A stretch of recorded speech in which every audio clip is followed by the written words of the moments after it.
The candles had already been lit when Eleanor Ashworth understood that she was the evening's true entertainment. Not the roast pheasant, not the wine that kept arriving in crystal decanters. Her fiancé could no longer afford her. She sat very still at the far end of the table, hands folded in her lap the way her mother had taught her before her mother had died, and left her to the mercy of relatives who measured affection in pounds and shillings. The dining room smelled of beeswax and burnt sugar, of hot wax dripping from candlesticks too tall for the table. And underneath it all, the sour tang of her fiancé's fear. Charles Whitfield had been sweating since the soup course. She watched him from beneath lowered lashes, watched the way his fingers trembled around the stem of his glass, the way his eyes kept darting toward the door as though salvation might walk through it, dressed in a greatcoat. He did not look at her. He had not looked at her properly in weeks. Not since the men in dark coats had started calling at odd hours, not since the tone of the house had shifted from courtship to something colder, something transactional. She had asked him, once, quietly, in the garden, what was wrong. He had laughed. It had not been a good laugh. Nothing a woman need concern herself with, he'd said, and that had been the end of it, because in this world a woman's concern was not required, only her compliance. Now she understood. The doors at the end of the dining room opened, and a man walked in who made the whole room go quiet in the particular way that only power can command. He was tall in the manner that made other men seem to shrink without moving an inch, dressed in black that had clearly cost more than the entire dinner service laid out before them, and he moved with the unhurried certainty of someone who had never once in his life needed to ask permission to enter a room. She did not know his name yet. She would learn it soon enough, and it would live in her mind for the rest of her days. The Duke of Ashcombe. He did not sit. He stood at the head of the table, where Charles's uncle usually presided, and looked around at the assembled guests with an expression of such profound, weary distaste that Eleanor felt her stomach drop straight through the floor. "Shall we dispense with the pretense," the Duke said, "and discuss the actual reason for this gathering?" Charles's uncle, red-faced and sweating nearly as much as his nephew, cleared his throat. "Your Grace, surely there is no need to—" "There is every need." The Duke's voice was quiet. "Eh!" It was the quiet that frightened her more than shouting ever could have, the quiet of a man who did not raise his voice because he had never needed to. "Mr. Whitfield owes me £11,000. A sum accumulated over several months at tables he had no business sitting at, with stakes he had no capacity to cover. I have been patient. My patience, gentlemen, is not infinite." Eleanor's hands had gone cold in her lap. £11,000. She could not conceive of such a sum. She had grown up counting candle stubs, rationing coal through the winter, mending the same gray dress 3 winters running because there was no money for another. The number meant nothing to her, except as an abstraction of ruin, the kind of number that swallowed families whole. "Your Grace." Charles's voice cracked slightly on the second word.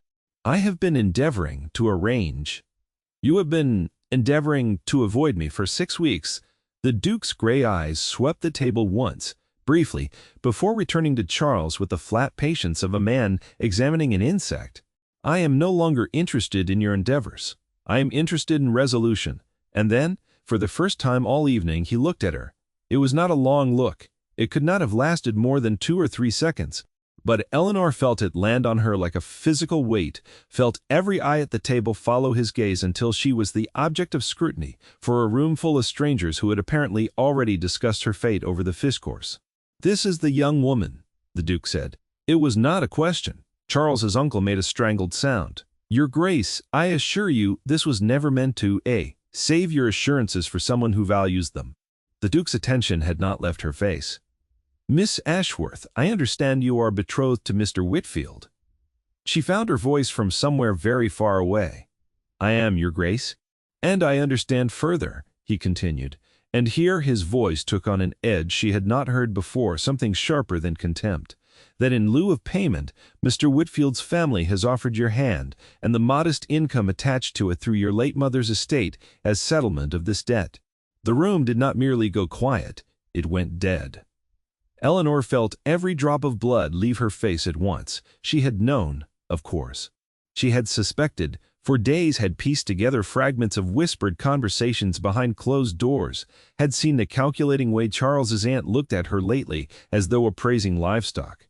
But to hear it said aloud, in front of strangers, over the ruins of a dinner she had helped serve, because there had not been enough staff left to do it properly. "I did not know," she said, before she could stop herself. "I did not know I was being offered as payment." Her voice was small, but it was steady.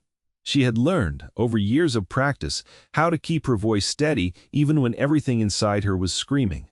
The Duke's eyes did not leave her face.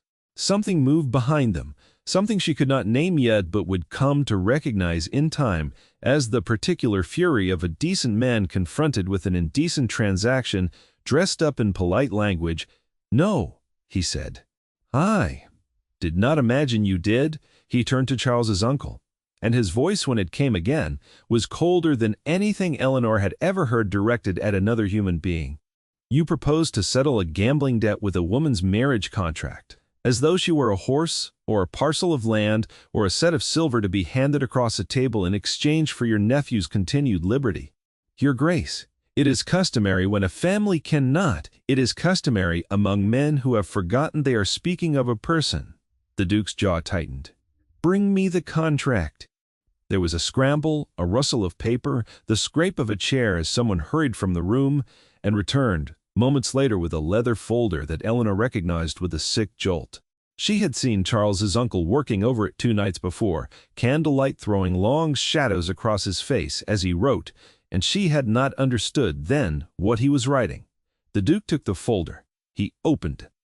He read for perhaps 30 seconds, his expression unreadable, while the entire room held its breath around him. Then he looked up, found her eyes across the table, and asked the question that would change the entire shape of her life. "Miss Ashworth, do you wish to marry this man?" The question hung in the air like smoke. She could have said yes. It would have been the safe answer, the expected answer, the answer that would have ended this humiliating scene and returned her to the quiet misery she had already learned to survive. But something in the Duke's face, some quality of genuine waiting, of a man who intended to act on whatever truth she gave him, loosened something in her chest that had been clenched tight for years. "No," she said, "I do not." Charles made a wounded sound from the other end of the table. She did not look at him. She found she did not particularly care what wound she had inflicted, not after learning the price he had been prepared to sell her at. The Duke closed the folder. Then, without any particular drama, without raising his voice or making any speech of the moment, he walked to the fireplace at the side of the room and fed the entire contract into the flames. Nobody moved. Nobody breathed. Eleanor watched the paper curl and blacken and dissolve into ash, watched years of her future burning away in a matter of seconds, and felt something she had not expected to feel at all in that moment: relief. Sharp and clean and almost painful in its intensity. "The debt is forgiven," the Duke said, turning back to the room. "Mr. Whitfield's obligations to me are settled, in full as of this moment." Charles's uncle stared at him. "Your Grace, I do not understand. You have just destroyed £11,000. I have destroyed a document that attempted to purchase a human being." The Duke's voice had gone very quiet again, and somehow that quiet was more devastating than any shout could have been. "I would burn considerably more than £11,000 before I would collect a debt in that particular currency."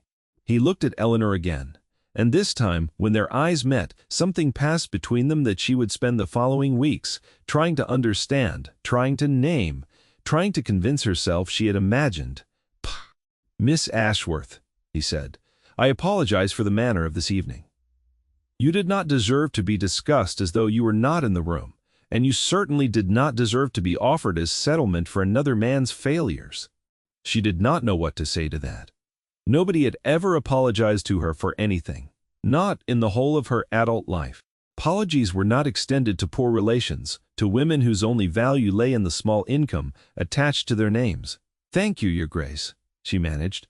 He nodded once, and for a moment she thought that would be the end of it, that he would simply leave, having delivered his justice and his fire and his brief, startling kindness, and she would never see him again. Instead, he said, I would like to call on you tomorrow, if your family permits it." The room, which had already been holding its breath, seemed to stop breathing entirely. Charles's aunt found her voice first, thin and strangled. "Your Grace, surely you cannot mean—" "I mean precisely what I said." He did not look away from Eleanor as he spoke, and she found she could not look away from him either, caught in something she did not yet have a name for. "I have watched this family attempt to trade this young woman like a debt note for the better part of an hour. I find I would like the opportunity to know her as something other than a transaction." Eleanor's heart was beating so hard, she thought, surely everyone at the table must be able to hear it. "I have no family." "Who would object, Your Grace?" she said quietly. "I have only the goodwill of Mr. Whitfield's relations, and I think we may all agree that goodwill has proven somewhat unreliable this evening." Something flickered at the corner of the Duke's mouth, not quite a smile, but close enough to it that she felt the ghost of warmth in her chest, absurd and unfamiliar. "Then I shall call at 11, he said, "and we shall discuss it further." He left without another word to Charles or his relations, without acknowledging the ruin he had left behind him at the table. The burned contract and burning shame in equal measure. Eleanor sat very still in the wreckage of the evening, aware of every eye still turned toward her, and found that for the first time in longer than she could remember, she was not afraid of what those eyes might do to her. The following morning arrived. Gray and drizzling, the kind of soft, persistent rain that turned the gardens to silver and hung in the air like breath. Eleanor had barely slept. She had lain awake turning the previous evening over and over in her mind, trying to make sense of a man who could burn £11,000 without blinking, trying to understand what he could possibly want from her that he did not already have in abundance. She was not beautiful in any conventional sense, not accomplished in music or watercolors or the small feminine arts that men of his rank were meant to admire. She had spent the better part of her 22 years learning how to be quiet, how to be small, how to take up as little space and require as little attention as possible, because attention, in her experience, generally preceded punishment. The Duke's carriage arrived precisely at 11, and Eleanor watched from the window as he stepped down into the rain without waiting for an umbrella to be brought, as though the weather were simply another obstacle he had decided not to acknowledge. She received him in the small parlor, the one with the threadbare rug and the portrait of Charles's grandfather glowering down from above the mantel. It was not a room built for entertaining dukes. She was acutely aware of every worn cushion, every faded curtain, and found herself flushing with an embarrassment she had not expected to feel. He did not seem to notice the room at all. He looked only at her. "Miss Ashworth," he inclined his head, "thank you for receiving me. I confess I am still somewhat bewildered as to why you wish to call, Your Grace." She gestured toward a chair, and he sat folding his considerable height into a piece of furniture clearly not designed for a man his size. "You have already done more for me than I had any right to expect. You are not obligated to continue." "I am aware I am not obligated." He studied her for a moment, and there was something careful in the way he did it, something that felt less like appraisal and more like genuine curiosity.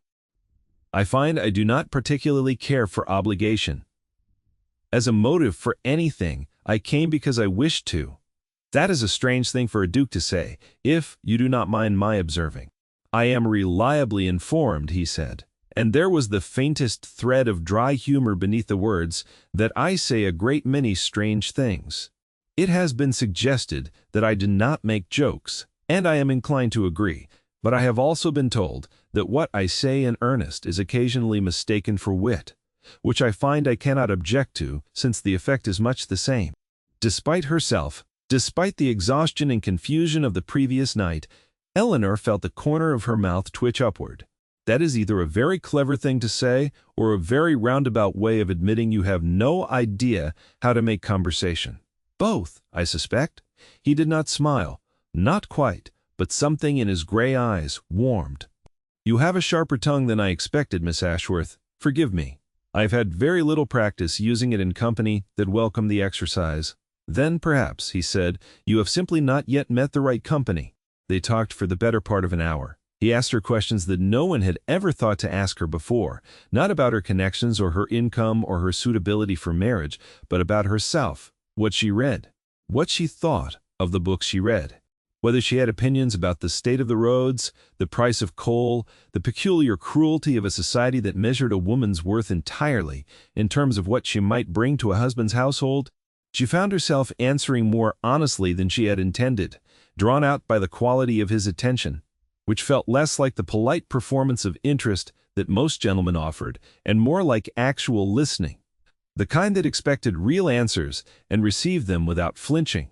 It was only near the end of the visit, as he was preparing to take his leave, that she found the courage to ask the question that had been sitting in her chest since the previous evening. "Your Grace, may I ask you something direct?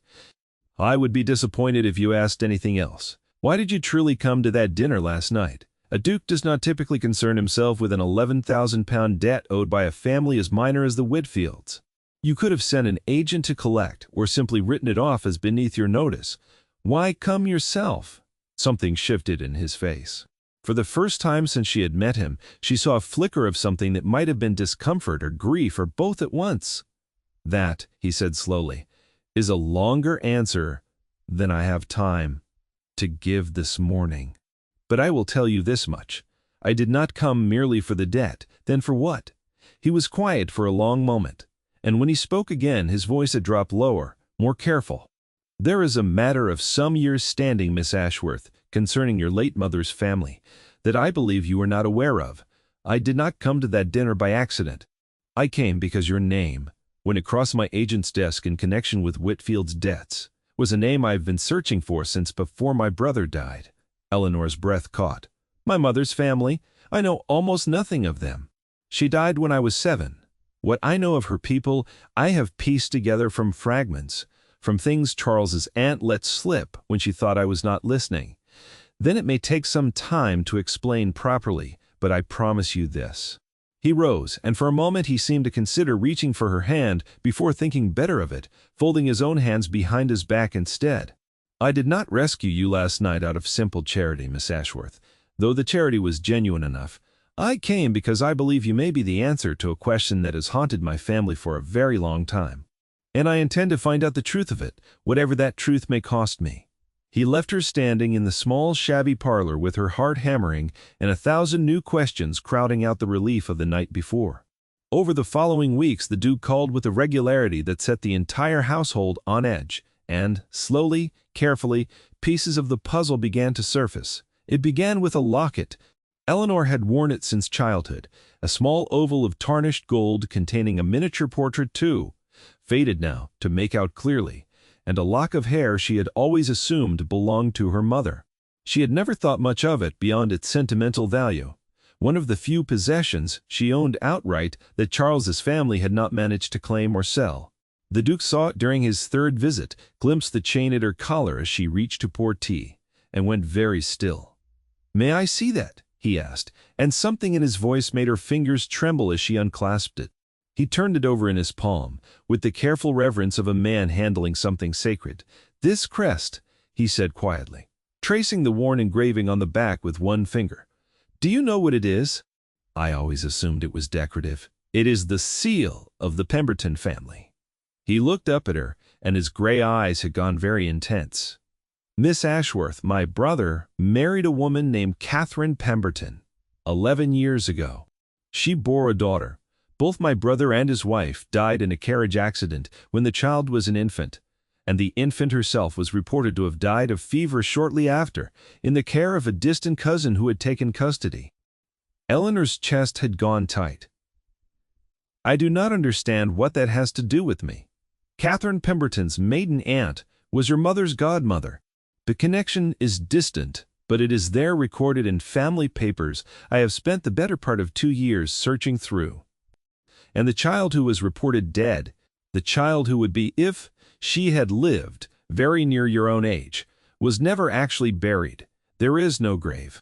There is no death record beyond a letter written by the very cousin who had custody of her, claiming the child had passed the room, seemed to tilt slightly around her.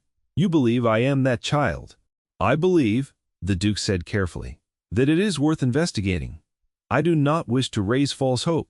But the locket, the timing of your mother's death shortly after you came into her household, the strange reluctance of the Whitfield family to discuss your parentage in any detail, all of it forms a pattern I cannot ignore.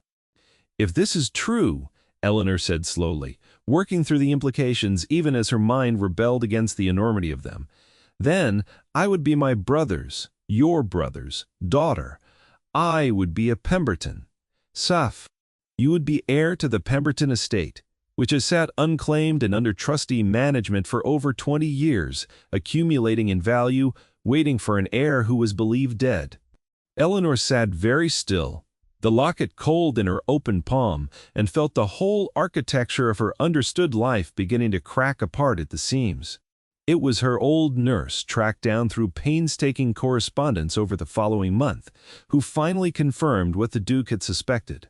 Mrs. Hartley, now elderly, and living in modest retirement in a village 2 days' ride from London, wept when Eleanor finally sat across from her in a small cottage parlor and showed her the locket. I always wondered, the old woman said, her voice trembling, whether I ought to have said something all those years ago. But your mother, the woman who raised you, I mean not your true mother, she paid me well to hold my tongue, and I was afraid, and I had my own children to think of. Please, Eleanor said, tell me everything. And so Mrs. Hartley did. She told Eleanor of the infant, brought to a woman named Agnes Ashworth, a childless widow, distant cousin to the Pembertons, under circumstances that even at the time had struck the household staff as strange. She told her of a letter sent to the Pemberton solicitors, claiming the child had died of fever, written in Agnes Ashworth's own hand, though Eleanor had lived and thrived under her care, raised as her own daughter, under a name that was not truly hers. She wanted the inheritance question closed, Mrs. Hartley said. With you presumed dead, the Pemberton estate passed into trustee administration, and I always suspected, though I never proved it, that she received a settlement for her silence. Money to raise you, money to disappear you from the record. And when she died, when you were 7, there was no one left who knew the truth, except myself, and I held my tongue because I did not know what else to do. Eleanor left that cottage with her hands shaking and her entire understanding of her own life rewritten in the space of an afternoon. The Duke, Nathaniel, she had begun calling him in the privacy of her own thoughts, though she had not yet worked up the courage to say it aloud, moved quickly. Once Mrs. Hartley's testimony was secured, solicitors were engaged. Records were requested from the Pemberton estate trustees, records that confirmed the timeline, the payments made to Agnes Ashworth in the months following the reported death, payments that had no other reasonable explanation. But it was not a clean process, and it was not without its dangers. The Whitfield family, informed of the developing situation, reacted with the particular viciousness of people who saw their remaining leverage evaporating before their eyes. Charles's aunt, in particular, seemed to regard the revelation as a personal insult and began a quiet campaign of doubt, whispering in the right ears that Eleanor was an opportunist, that she had somehow orchestrated the entire situation to entrap a duke and claim a fortune that was not rightfully hers. They are saying I invented the connection, Eleanor told Nathaniel one afternoon, sitting in the same small parlor where he had first called on her, though the room felt different now, warmer, no longer a source of shame, but simply a place where he sat across from her and listened. That I somehow arranged for a locket to be found, for Mrs. Hartley to be tracked down and paid to lie. They are frightened, Nathaniel said, because if you are confirmed as Catherine Pemberton's daughter, every claim they might have made on your income evaporates entirely, and the debt they attempted to settle by selling you to me becomes not merely distasteful, but potentially criminal, given what we now understand about your true parentage and the fraud committed against you. Do you believe them? The whispers? He looked at her then with an intensity that made her chest ache. I have never once believed them, Eleanor. Not for a moment. It was the first time he had used her given name, and something in the sound of it, in the low certainty of his voice, undid something in her chest that she had spent years carefully holding together. Why not? She asked quietly. You barely know me. I could be exactly what they say. "Because I have watched you for 2 months now," he said, "and in that time I have seen a woman who asked for nothing, who wanted nothing from this arrangement beyond the truth, who has spent every conversation we have had asking careful, searching questions about her own history, rather than a single question about the value of the estate she stands to inherit. Opportunists do not behave that way, Eleanor. They cannot help themselves. Greed always shows itself eventually, and yours has never once appeared." She did not know what to say to that. She found, to her own surprise, that her eyes had filled with tears, and she looked away, quickly embarrassed by the sudden rush of feeling. "Forgive me," she said. "It has been a very long time since anyone believed anything good of me without requiring proof first. Then perhaps," he said, gently echoing words he had spoken to her weeks before, "you have simply not yet had the right people asking." The formal hearing, when it finally came, was held before a panel of solicitors and a magistrate in a wood-paneled room that smelled of old paper and candle wax. And Eleanor stood at its center with her heart hammering so hard she thought surely the whole room must hear it. Charles's aunt had come uninvited, but unable to resist the opportunity to make one final attempt at destroying the case against her family's interests. She stood when invited to speak, her voice thick with false sympathy, and painted a picture of a grasping young woman who had somehow manufactured an elaborate deception with the help of a love-struck duke too besotted to see reason. Eleanor listened to the entire speech without flinching, her hands folded in her lap, the way her mother, her true mother, she reminded herself, a woman she had never known and would now never meet, might have taught her had she lived. When it was her turn to speak, she did not rage. She did not weep. She simply told the truth, plainly and clearly, in the voice she had spent years learning to keep steady, even when everything inside her trembled. "I did not ask to be found," she said. "I did not know, until 2 months ago, that there was anything to find. I have spent my entire life believing myself to be exactly who I was told I was. A poor relation with no family beyond the goodwill of others, and I would have gone on believing that for the rest of my days had circumstance not intervened. I have gained nothing from this process that was not rightfully mine from the moment of my birth. I have only lost the comfortable lie that allowed certain people to profit from my ignorance." The magistrate, an elderly man with sharp eyes and very little patience for theatrics, examined the assembled documentation, the trustee records, the payment ledgers, Mrs. Hartley's sworn testimony. The locket itself compared against a miniature portrait of Catherine Pemberton, retrieved from the family's country estate, and required remarkably little time to reach his conclusion.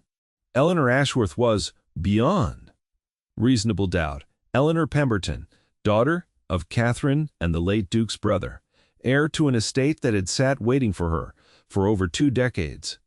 The room erupted into a controlled sort of chaos, solicitors murmuring to one another, Charles's aunt going white, and then a furious blotchy red as the full weight of the ruling settled over her. Fraud charges, Eleanor understood dimly through the roaring in her ears, would likely follow, given the clear evidence of payments made to secure Agnes Ashworth's silence regarding a living heir.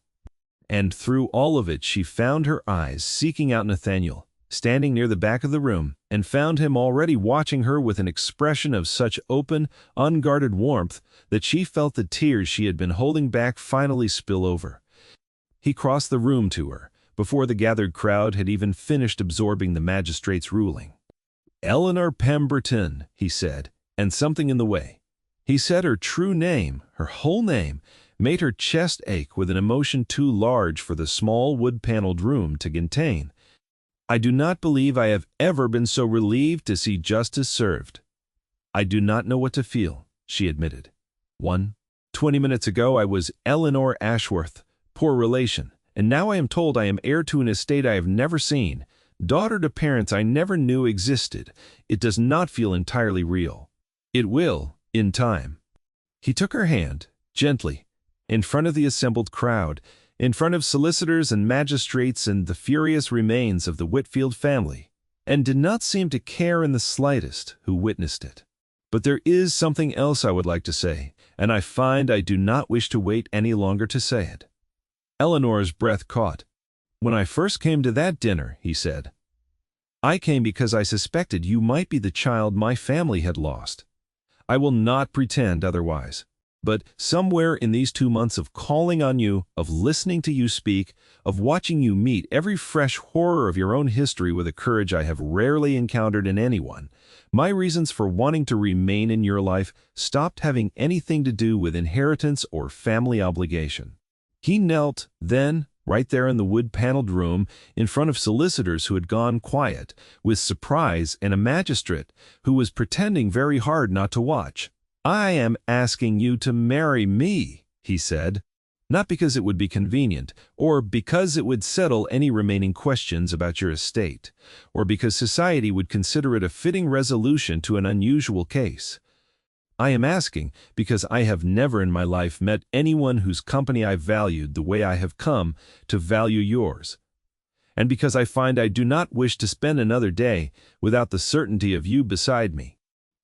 Eleanor stood very still, aware of the entire room watching, aware of the weight of the moment pressing down on her, and found that for the first time in her whole life, she was not afraid to say exactly what she felt.